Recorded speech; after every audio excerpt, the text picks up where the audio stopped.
Well, hello there everyone, and welcome back to another video, the F1 Driver Criminal Williams, episode number 10 today for the British Grand Prix of Season 1. If you've missed the previous episode uploaded yesterday, a painful episode at Canada, then you can of course go and check that out and subscribe if you're new to the channel to see plenty more F1 Driver Criminal videos. But coming into this one then, looking at R&D, we've still got our major stuff looking at. We're going to put a possibly, yes, definitely ERS. We need some of that, especially the fact we've got Austria coming up as well. We need it in general, you know. I mean, it's not that great ERS. And then it's either we're going to put a weight redistribution upgrade because we don't have many of them, and try and catch up to AlphaTauri in terms of Sashi as well. But yes, we've got a marketing event asking who my rival is. To be honest, these marketing events need to be more than just asking me interview questions that just to set the rivalry up. Personally speaking, I prefer Claire asking me questions for a rivalry rather than this sort of thing. But there we go. Unfortunately, typical major rear downforce upgrade fails, so that's going to have to come into the French Grand Prix. Did we purchase between practice and qualifying? We had a slightly not enough points, but that failure is a problem because you can see there on the screen now that Aston Martin and AlphaTauri both bought upgrades to Silverstone and have jumped ahead. You know, that's quite a big margin. That's surely a major upgrade that they brought. As well, Haas the only other team that not to bring an upgrade. McLaren jump Alpine, Alfa Romeo still continue their steady trajectory. They haven't performed that on paper though, so you know it's all still to play for at Silverstone. So moving to qualifying then, Silverstone historically has been a bogey circuit, but this is the new era of Formula 1. Remember, Spain was a bogey circuit for me, and we actually did quite well there. So I'll have to wait and see what we can do in front of the home crowd, as I forgot to change some components for practice. Now, I was thinking we'll just take a new round of stuff, but it turns out that to change just the two most warm parts we need, the turbocharger and the MGU-H, it's only going to take 11, just shy of 12 minutes, with 17 minutes left in the session as we're watching Sergio Perez getting blocked by a Mercedes there. At Luffield, I think that is. But yes, so we're going to set our one and only lap time at the end of the session. It does mean we've got a slightly warm MGU-K, and a slightly warm gearbox, but overall it should be good. And the fact we've actually managed to set a time, which it's not a track that you need an engine dependent like a Monza or a Baku or a Brazil. This you can use a worn engine and still make places. I think like Monaco, Singapore as well. But anyway, enough about that. Our lap, our one and only lap. Perez is down here. Obviously, we're in last place because he had to set a time. Always take the understeer. Always kicks in for me here at this corner. Don't know whether or not that's a good. That's obviously a bad thing because you know we want to go a bit. Try and take a car line. Cops 10 million times better on this year's game than last year. No more slidiness anymore. And there, through Maggots and Beckett, still a little bit iffy. I'm not going to lie, a little bit of understeer there, but I think that possibly being the Williams being the tragic car. And then of course we're down this final straight. I've done 105.76, almost 7 tenths up on Stroll, but I think they are close to improving as everyone's doing their that thing at the end of the session with the improvement. Albon's dropped down the order as well. Don't know if he's not just set a lap time or not. As we're going to come through the final couple of corners up to the line, and I think that is P12. So, I mean, that's a very good top. That's very good for us. P12 as well. You know, only a tenth off Ocon in 9th place. So yes, it's not the top 10, as well like it was at Spain, but you know, it's the best qualifying since Spain. Verstappen and Perez lock out the front row for Red Bull, so that's interesting. Leclerc only down in 6th. So points are definitely on the horizon at my home Grand Prix, which is good. The same can't be said for the likes of Alex Albon. My teammate, his focus has been poor and he's down in P19. So yes, but can we get points from 12th on the grid? Hopefully we can. We'll see what we can do. It's time for the race. Today's British Grand Prix. We return once again then to the home of British motorsport and the birthplace of the Formula One World Championship. It's race day here at Silverstone and it's time for the British Grand Prix. The 3.6 mile long Silverstone circuit is one of the longest of the season with 18 corners in the current layout. With average lap speeds reaching around 145 miles per hour, it's also one of the quickest tracks of the year. Watch out for cars taking the right-handers of Abbey and Copse flat out.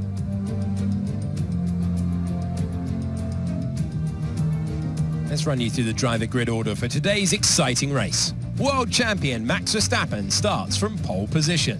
Sergio Perez lines up alongside. Moving on to the rest of the grid, we have Sainz, Hamilton, Charles Leclerc and Russell, Bottas, Norris, Ocon and Daniel Ricciardo, Phoenix, Joe, Pierre Gasly and Vettel, Tsunoda, Magnussen, Mick Schumacher and Alex Albon, Stroll and Fernando Alonso rounds off the grid. And with preparations almost complete, let's head down to the track. With the Grand Prix nearly upon us, Anthony Davidson is by my side once again to offer his perspective. We should talk about Alfa Romeo. What do you make of their performance so far this season? Well, the atmosphere within that team seems very positive at the moment. Everyone seems like they're in great spirits and having a lot of fun doing what they do, and that's definitely contributed to the performances we've seen.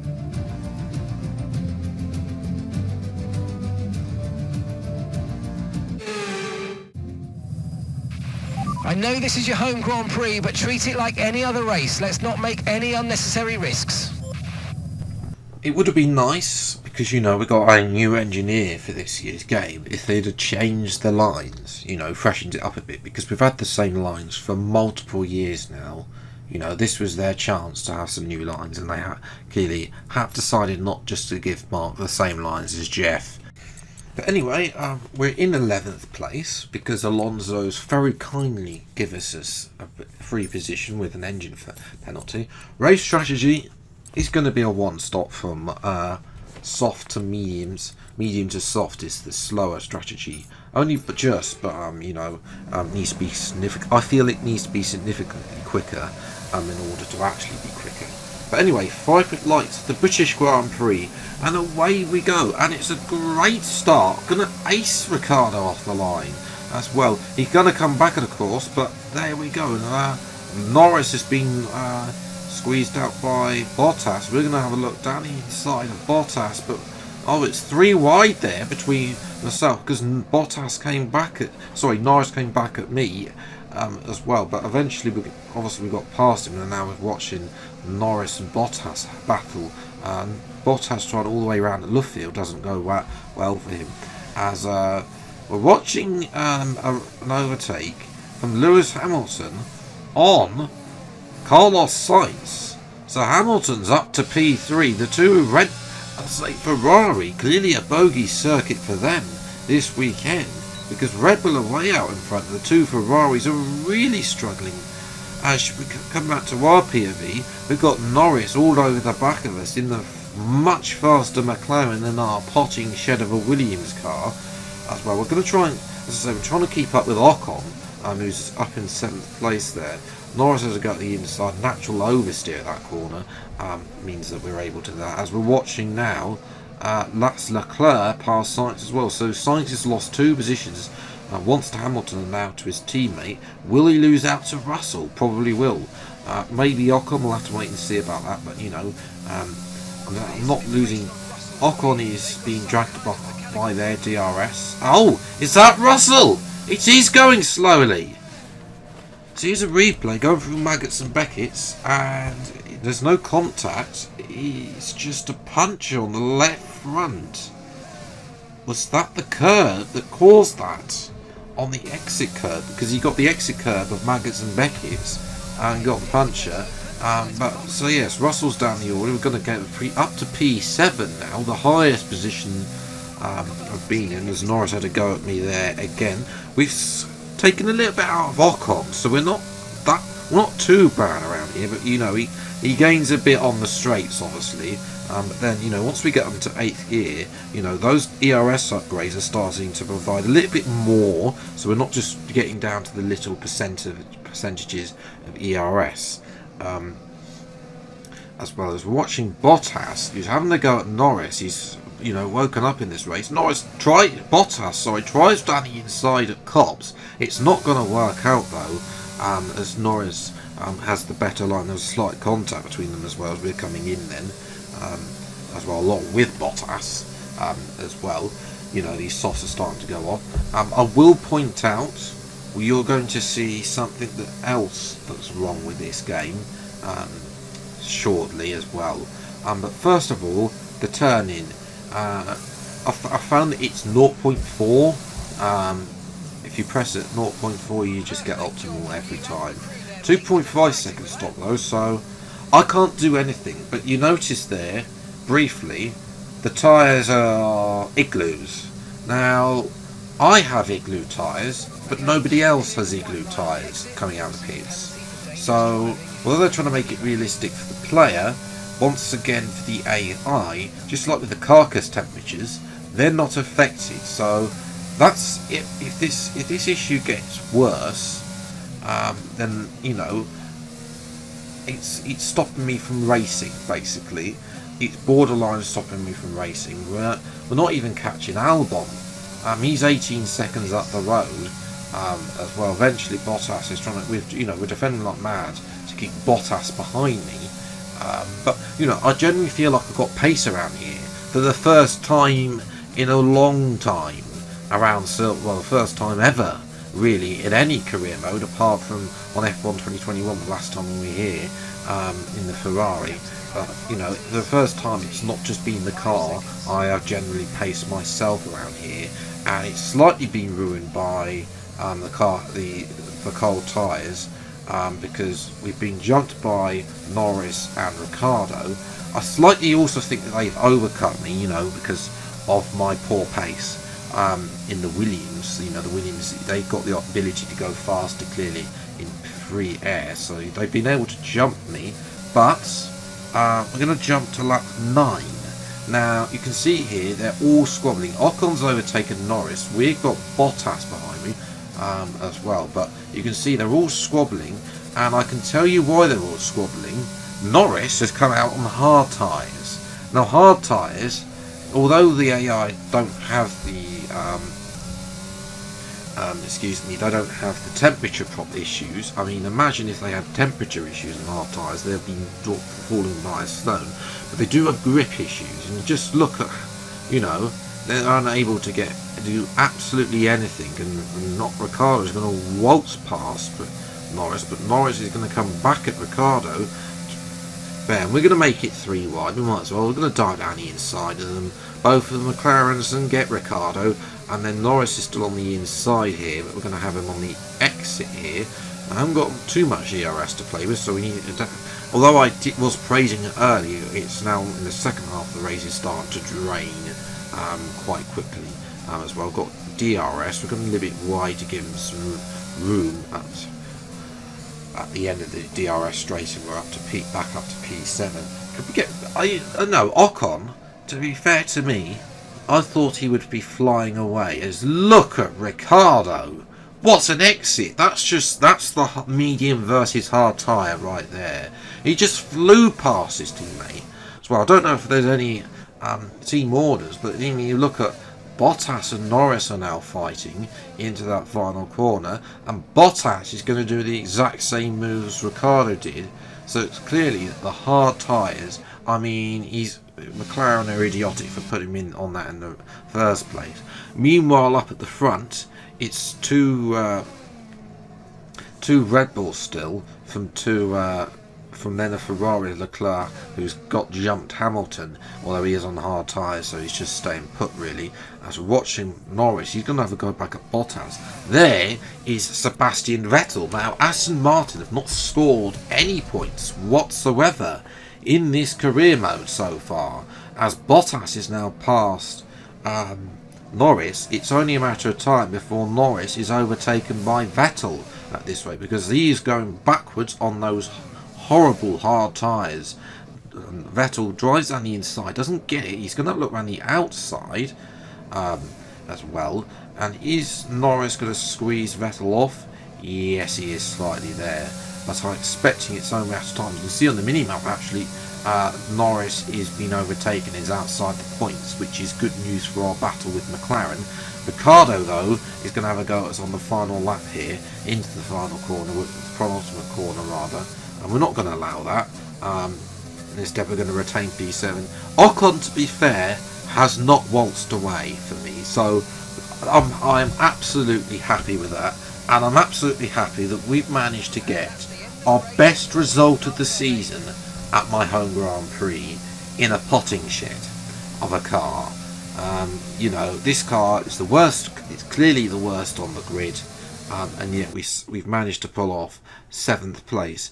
You know, fastest lap, not there, but then I'm not known for setting the fastest laps, to be honest, so, you know, it was there or thereabouts. Likes of Vettel in the Aston Martin, you know, 31.8, 31.9, around the 31s, you know, could have been a bit quicker, but I suspect we'll get quicker once we start either upgrading the car or move to a better team, basically. But yes, because that's exactly what we need in the Drivers' Championship to move back closer to the Norris, and in our fight with McLaren we're now closed the gap to be 6 points, so there's a lot to play for as we almost near the halfway point of the season. Verstappen winning his 2nd race of the season, but Leclerc got 3rd place, so he extends his lead on Carlos Sainz. Hamilton 4th, unlucky to not get a podium. Perez is closing in on Hamilton now, because after, you know, a miserable sort of couple of races for Perez, he's now starting to be 2 2nd places on the bounce. Still yet to get that first win this season. And then Russell, after his puncher, I mean with his puncher, you know, he hasn't got a podium so far. Even Bottas and Alonso got podiums behind. If he's not got careful, he might be finding himself out of a seat. You know, we'll have to wait and see about that as well. But for us, 7th place, points again for the first time. It's points that we needed. No points for Norris, which is good because, you know, we're having a big battle with him. We're going to see if we can get in front. Maybe Magnussen or Schumacher only 15th or 16th today, respectively. You know, so if we have the consistency to score some points in the second half of the season, then I definitely think they're catchable. Even Ocon, although Ocon did look good today, even if we were, you know, I was happy that we kept him only 2 seconds in front and a much faster Alpine as well. So yes, a good day all round, and I hope you have enjoyed the episode. If you did, leave a like, subscribe to channel news, see plenty more F1 22 driver career mode videos, down to 2 a week from now on, to focus on other F1 22 game experiments, fantasy deliveries and other gameplay as well. So yes, if you have enjoyed, leave a like and subscribe. Until the next video then, I'll see you next time. Take care, thanks so much for watching, enjoy your day, and goodbye.